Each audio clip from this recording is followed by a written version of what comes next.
ఆయన నేనేమన్నా చేయాలని 1982 మార్చి 29న తెలుగుదేశం పార్టీ పెట్టి ప్రతి పేదవాడికి కూడు గుడ్డ నీడ కల్పించాలనే ఉద్దేశంతో ఏ ఆశయంతో పెట్టారో ఆ ఆశయాన్ని నెరవేర్చి అందరికి కూడా మరి న్యాయం చేసినటువంటి మహోన్నతుడు ఎన్టీ రామారావు గారు. ఆయన తెలుగు జాతిని ప్రపంచ దేశాలకు చాటి చెప్పిన మహోన్నత వ్యక్తి. స్త్రీలకు ఆస్తుల సమాన హక్కు, ఈరోజు స్త్రీలందరూ కూడా ఆస్తుల హక్కు తీసుకుంటున్నారంటే మరి వాళ్ళకి న్యాయం చేసి పెట్టారు. కిలో బియ్యం 2 రూపాయలకి ఇచ్చేసినటువంటి మహానీయుడు. ఆయన ఆశయాలను ఎప్పుడు కూడా మనం ఆదర్శంగా తీసుకోవాలా.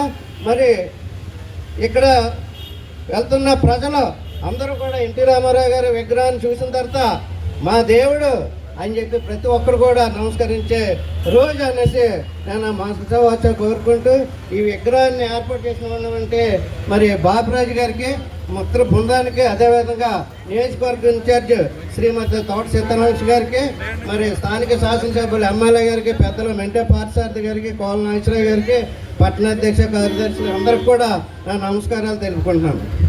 జోహార్ ఎన్టీఆర్.